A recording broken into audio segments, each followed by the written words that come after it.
I'm Rachel Maines with Crawford Media Group, and I have Ashley Carter with me today. Hey, Ashley. How's it going? It's great to have you here. I want to welcome you as one of the new team members with Crawford Media Group. You are one of the producers. How is that going so far? Doing really well. I really enjoy it.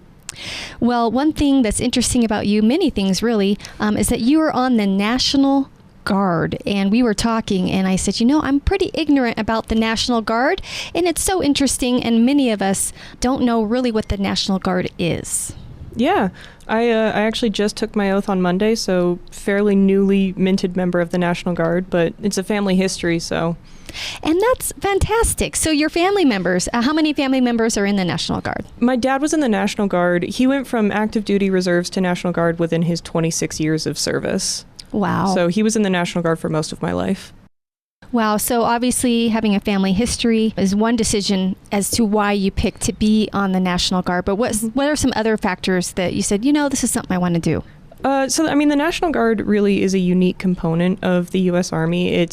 They are called weekend warriors. So you get your 1 weekend a month drill, 2 weeks out of the year training. And it really allows you to hold a civilian life as well as a soldier's life. So that was one of the big deciding factors is I don't have to move out of the state. I don't have to be an active duty military member. I can, continue to grow a civilian career as well as grow a military career. Yeah. And your civilian career is radio right now, producing. Yeah. That's fantastic. So what duties do you do as a National Guard member? So the National Guard, like I said, it's unique because it has a dual mission. It's the only component of the military that has a dual mission. They serve both the governor of the state as well as the president of the United States. More often than not, National Guard will get activated for natural disasters and certain relief within the state.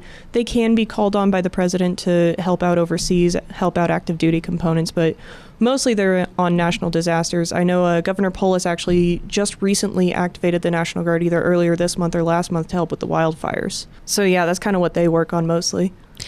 So you have to be ready for a lot of different scenarios. What's the training look like?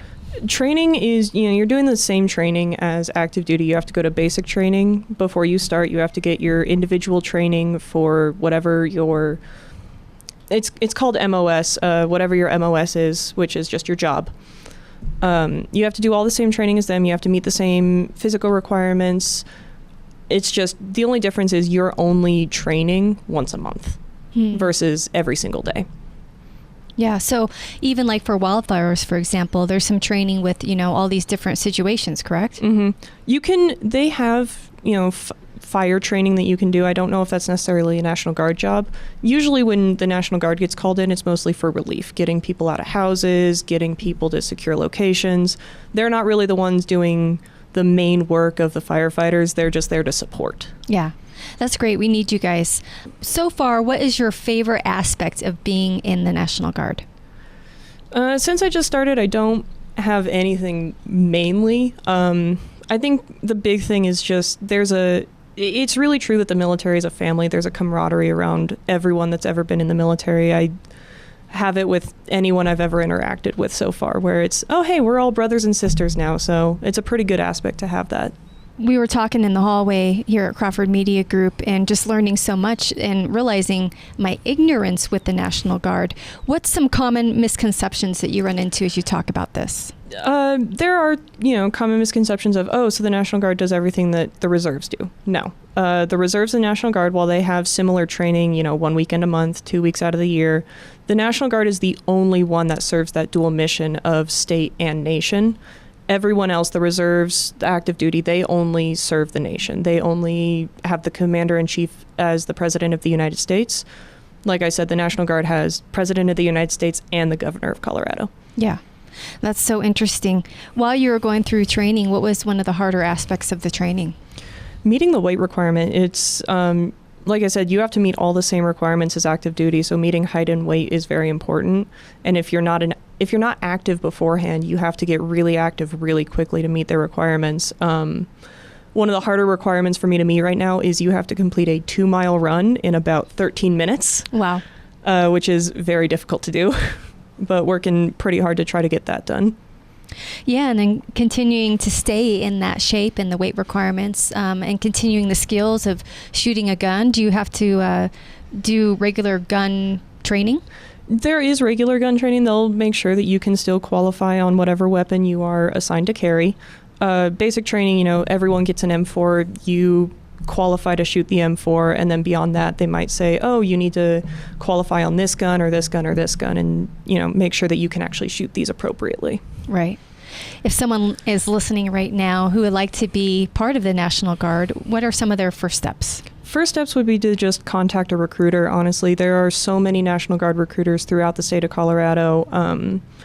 And just talking to them, they're really, really good about letting you know exactly what you need to do, exactly what you would be looking at, and taking you through those step by step. My recruiter was absolutely wonderful, getting me to take my vocational battery test, getting me to take my medical tests and my physicals, and just kind of leading me through every step of the way and giving me the information that I needed. Yeah. Well, we all feel safer here at the office now with a National Guard member. So many skill sets that you need to know just because you could be activated anywhere. Now, as your family members are also part of the National Guard, would there be a chance for you guys to be deployed in the same area, or does it go by where you live? How does that work? Well, so none of my family is currently in. But if I were to have someone in an active duty regiment or a National Guard regiment, it really just depends on where our units go and how they might cross paths. There's a chance that they could cross paths. There's a chance that they couldn't because, my units are most likely going to be administrative, broadcasting, that kind of stuff. I may not ever interact with an artillery unit. So it really just kind of depends on where we get activated, where our paths might cross. Very interesting. And you have two bosses, if you will, the President of the United States and the Governor. Do you know how that dynamic works between the President and our Governor? It's really, it depends on what's needed. The Governor is our primary commander-in-chief, so he's going to be the one that sends us out for natural disasters, relief efforts, that kind of stuff. It could, we could get federal orders from the President. I was talking to my dad earlier, and he got federal orders after 9/11 to be at the airport. Every National Guard had federal orders to be at their airports after 9/11, but the Governor is the one that gave him orders to be down at Fort Carson to help out with some security there as the active duty units were being sent out to Iraq. So it really depends on what is needed at the time. More than likely, it'll be most orders coming from the Governor unless something happens or we're in wartime, at which point the President may issue some orders. Yeah.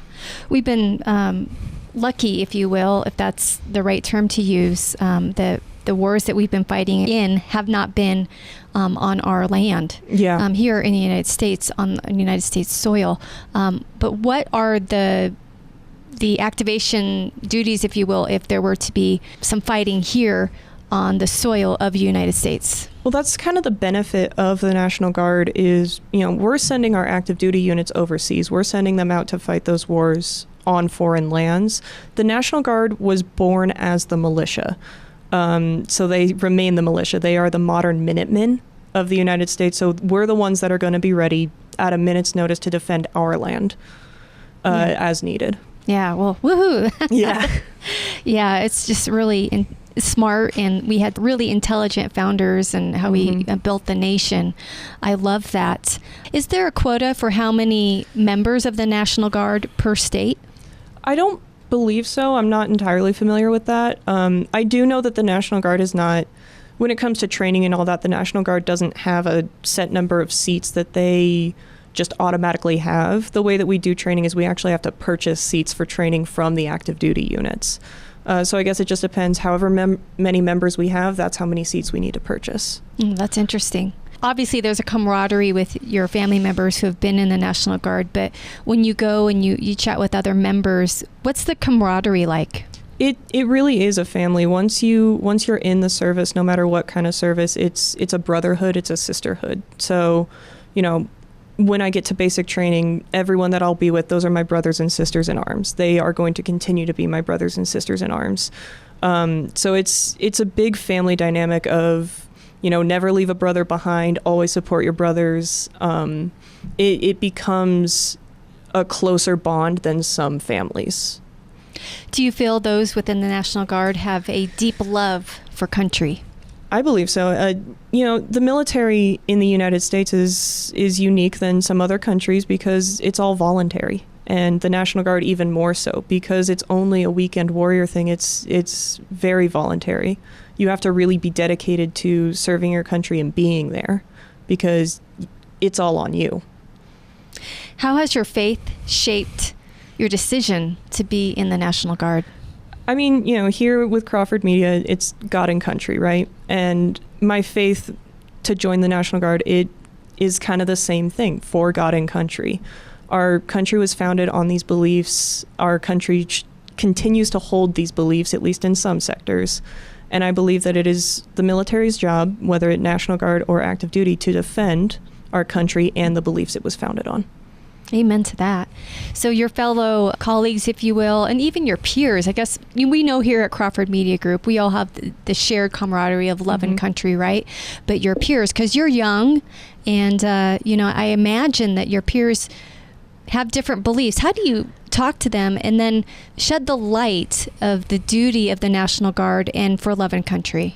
It's definitely difficult in some senses, because I do have those friends that don't really believe in God. They don't really believe in the country. They don't really support the mission. So talking to them about it, it becomes just as we have to go vote, there are some people that are born to be warriors. There are some people that are meant to go out, and their civic duty is serve the country.